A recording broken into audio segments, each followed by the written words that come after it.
चलिए फ्रेंड्स, शुरू करते हैं आज का अपना वीडियो। आज के इस वीडियो में आपको बताऊंगा हाफिली एग्जामिनेशन 2021 का, जो कि आपका हिंदी विशिष्ट का मॉडल क्वेश्चन पेपर है, जो कि वेरी वेरी मोस्ट है। अगर आप क्लास 10th में हैं तो इस वीडियो को लास्ट तक जरूर देखिएगा, क्योंकि इसकी भी आज इस वीडियो में आपको बताऊंगा हिंदी विशिष्ट का मॉडल क्वेश्चन पेपर होगा, जो कि 2021 का होगा, जो कि कल ही आपका एग्जाम होने वाला है। पूरा यानी 100 मार्क्स का आपका क्वेश्चन पेपर है। समय 3 घंटे का है, यानी 3 घंटे के अंदर अंदर आपको पेपर को सोल्यूशन करना होगा। तो निर्देश आपके सामने है। पहला निर्देश है कि आरंभ में दिए गए वस्तुनिष्ठ प्रश्न सर्वप्रथम हल करना है आपको, यानी जो आपको शुरू में जो वस्तुनिष्ठ प्रश्न दिया रहे हैं उनको आपको सबसे पहले हल करना होगा। सेकंड वाला है कि प्रश्न क्रमांक 1 से 5 तक वस्तुनिष्ठ प्रश्न हैं, प्रत्येक के लिए 5 अंक निर्धारित किए गए हैं, यानी एक क्वेश्चन का जवाब देने पर आपको 1 अंक मिल जाएगा। और प्रश्न क्रमांक 6 से 16 तक प्रत्येक प्रश्न के लिए 2 अंक निर्धारित किए गए हैं, शब्द सीमा जिसमें कि 30 शब्द होगी।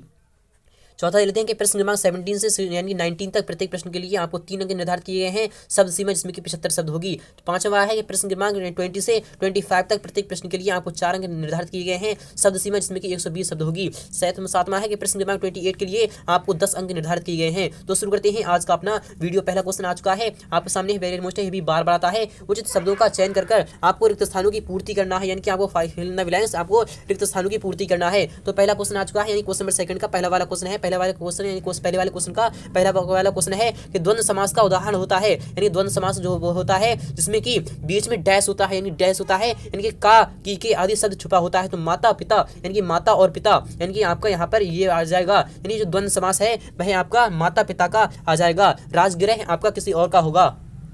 चलते हैं नेक्स्ट पे, यानी कि कर्मधारय का होगा राजगृह। चलते हैं नेक्स्ट पे, यानी कि परंपरा बनाम आधुनिकता के लेखक हैं। परंपरा बनाम आधुनिकता के लेखक कौन है? हजारी प्रसाद द्विवेदी है या फिर प्रेमचंद है? तो आपका आएगा यानी कि हजारी प्रसाद द्विवेदी है। चलते हैं नेक्स्ट पर, चांदनी चमकती है बहती जागती, यानी कि बहती जाती है, तो यानी कि चांदनी चमकती है, गंगा या फिर यमुना बहती जाती है? तो आपका आएगा यानी गंगा बहती जाती है। चलते हैं नेक्स्ट पर, यानी कपिल मुनि ने यहाँ तपस्या की, इसलिए इसे कहा जाता है फ्रेंड्स कपिल धारा कहा जाता है या फिर कपिल वस्तु कहा जाता है? यानी कपिल वस्तु यानी कपिल मुनि ने यहाँ पर तपस्या की, इसलिए इसे कपिल वस्तु कहा जाता है। चलते हैं नेक्स्ट पे, हरि यानी कि हरि गीत का छंद एक छंद है, तो वह कैसा है? मात्रिक है या फिर वार्णिक है? तो आपका यहाँ पर कौन सा आना चाहिए? हमें इसका जवाब कमेंट बॉक्स में जरूर आइएगा। क्वेश्चन नंबर 2 भी आ चुका है आप सामने है, वेरी मोस्ट है।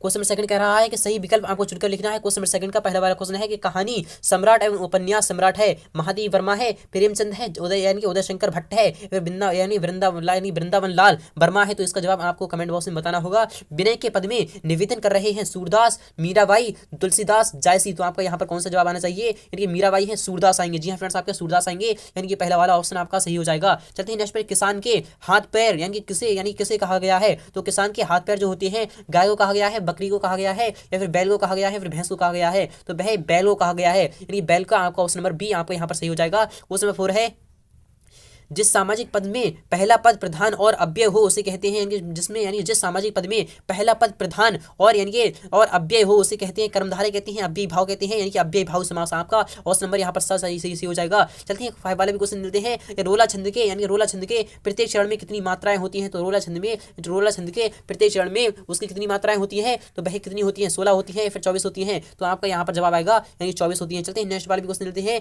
यानी कि आ चुका है आप सामने। क्वेश्चन नंबर 3 है कि सत्य यानी कि असत्य का आपको चयन बताना होगा। तो पहला क्वेश्चन है कि महाराणा लाखा यानी महाराणा लाखा की प्रतिज्ञा पूर्ण हुई थी, क्या यह सत्य है या फिर असत्य है? तो यह बिल्कुल सही बात है, यानी कि महाराणा प्रताप थे उनकी प्रतिज्ञा पूर्ण हो गई थी। निंदा रस पाठ की विधा कहानी है, क्या यह सत्य है या फिर असत्य है? तो आपको यह बताना होगा। साधु ने यानी साधु से उसकी जाति नहीं पूछनी चाहिए, क्या यह सत्य है या फिर असत्य है? जी हाँ फ्रेंड्स, बिल्कुल सही बात है।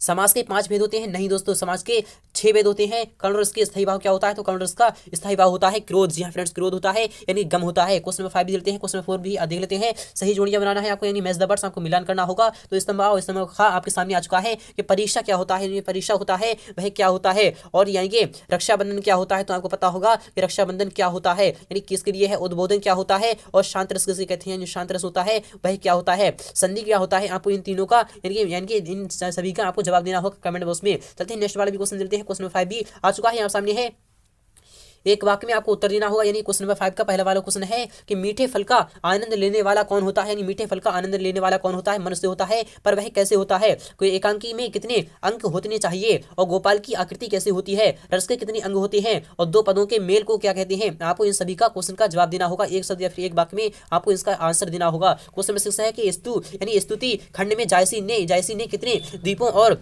भवनों की चर्चा की है? आपको यह बताना होगा। यह क्वेश्चन आपका द्वंद का है। माताएं बालक राम की कौन सी चेष्टाओं से प्रसन्न होती हैं और मनु को हर्ष मिश्रित यानी कि झटका सा क्यों लगा था, आपको यह बताना होगा। अथवा वाला क्वेश्चन देते हैं कवि के अनुसार मनुष्य का भीतर गुण क्या है, आपको यही बताना होगा। यह क्वेश्चन भी आपका द्वंद का होगा। चलते हैं नेक्स्ट पर। क्वेश्चन नंबर 8 भी आ चुका है आप सामने। कवि के अनुसार कांटे यानी कांटे की मर्यादा क्या है, आपको यह बताना होगा। बादलों के हटने पर तारे कैसे दिखलाई पड़ते हैं, आपको यह बताना होगा। क्वेश्चन नंबर 9 है कि जीवन को सफल बनाने के लिए क्या क्या निर्देश दिए जाते हैं, आपको यह क्वेश्चन भी बताना होगा। क्वेश्चन नंबर अथवा वाला है मानव जिस और गया जो उधर गया यानी उधर क्या क्या हुआ था, आपको यह बताना होगा। क्वेश्चन नंबर 10 है कि भारतेंदु के अनुसार भारत की दुर्दशा का प्रमुख कारण क्या है, आपको यही बताना होगा। यह क्वेश्चन आपका द्वंद का है। अथवा क्वेश्चन देते हैं बसंत ऋतु के आगमन पर प्रकृति में कौन कौन से परिवर्तन होते हैं, आपको यही बताना होगा। क्वेश्चन नंबर 11 है कि बूढ़ा जौहरी आठ में यानी कि आड़ में बैठा क्या देख रहा था, आपको यही बताना होगा। क्वेश्चन नंबर अथवा है अथवा क्वेश्चन क्या कहना चाहता है कि यानी कि सत्य स्वयं ही प्रश्नों का यानी कि निराकरण कब करता है, आपको यह बताना होगा। Question number 12। तो फ्रेंड्स क्वेश्चन नंबर 12 भी आ चुका है आप सामने कि महाराणा लाखा ने कौन सी प्रतिज्ञा की थी, यानी जो महाराणा प्रताप थे उनने कौन सी प्रतिज्ञा की थी, तो वह की थी यानी जब तक वह जीतेंगे नहीं, यानी कि जब तक वह सत्य के खिलाफ जब तक जीतेंगे नहीं तब तक वह घास ही खाएंगे, यानी कि वह यानी अन्न नहीं खाएंगे। अथवा क्वेश्चन देते हैं कि पंचभूत और यानी पंचकाव्य में क्या अंतर है, आपको यह बताना होगा। क्वेश्चन नंबर 13 है कि गुलाब किसका प्रतीक बन गया है, तो आपको यह बताना होगा। अथवा क्वेश्चन देते हैं महर्षि वेदव्यास क्यों प्रसिद्ध हैं, आपको यही बताना होगा। यह क्वेश्चन आपका द्वंद का है।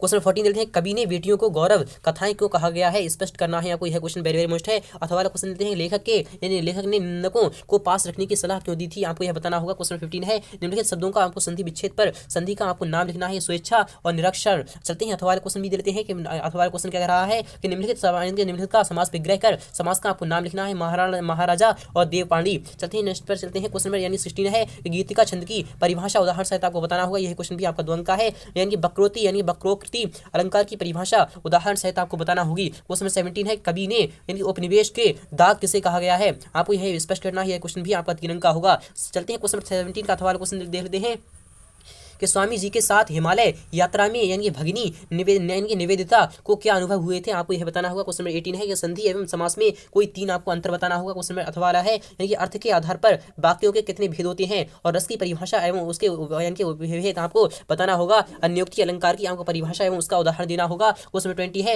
रीतिकाल की 4 विशेषताएं और भक्तिकाल की 4 विशेषताएं आपको बताना होंगी। यह क्वेश्चन आपका 4 अंक का है। चलते हैं क्वेश्चन नंबर 21 देखते हैं। ये रहा आपके सामने है कि आत्मकथा और जीवनी में 2 अंतर आपको लिखना होगा एवं उनके एक एक रचना और रचनाकारों के आपको नाम लिखना होगा। यह क्वेश्चन भी 4 अंक का होगा, तो आप इसे विस्तार के साथ समझ सकते हैं। अथवा क्वेश्चन चाहते हैं अगर आप चाहते हैं इसका फुल सॉल्यूशन तो मैं आपको बताऊंगा इसका फुल सॉल्यूशन नेक्स्ट वीडियो में। रेखा चित्र और संस्मरण में 2 अंतर लिखते हुए एक एक रचना एवं रचनाकारों के आपको नाम लिखना है। क्वेश्चन नंबर 22 है कि शुभ यानी सुभद्रा कुमारी चौहान अथवा सूरदास का काव्यगत परिचय निम्नलिखित बिंदुओं के आधार पर आपको देना होगा। यह क्वेश्चन भी आपका 4 अंक का है। चलते हैं नेक्स्ट पर यानी नेक्स्ट क्वेश्चन देते हैं। क्वेश्चन नंबर 23 है ये रहा आपके सामने है कि कन्हैया लाल प्रभाकर मिश्र अथवा प्रेमचंद का साहित्य परिचय निम्नलिखित बिंदुओं के आधार पर आपको देना होगा। यह क्वेश्चन भी आपका 4 अंक का है। तो चलते हैं नेक्स्ट पर यानी कि 2 रचनाएं लिखना है आपको, भाषा लिखना है, शैली लिखना है और साहित्य में स्थान भी आपको लिखना होगा। तो क्वेश्चन 24 भी आ चुका है आप सामने है, वेरी मोस्ट है। यह भी बार बार आता है कि निम्नलिखित में से किसी एक पद्यांश की आपको संदर्भ और प्रसंग एवं विशेष आपको व्याख्या करना होगा।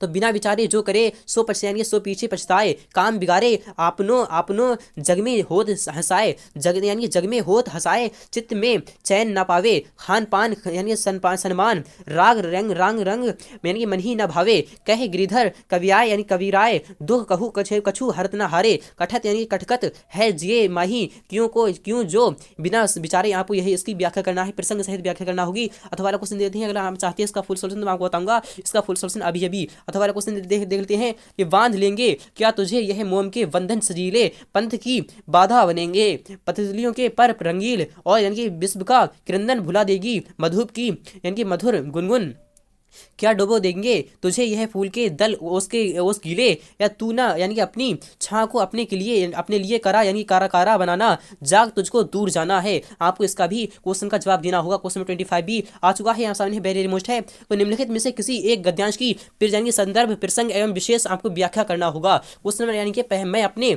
देश का नागरिक हूँ और मानता हूँ मैं अपना देश हूँ जैसा मैं अपने आप यानी कि अपने लाभ और सम्मान के लिए हर एक छोटी छोटी बात पर ध्यान देता हूं, वैसा ही मैं अपने देश के लाभ और सम्मान के लिए भी छोटी छोटी बातों पर ध्यान दूंगा।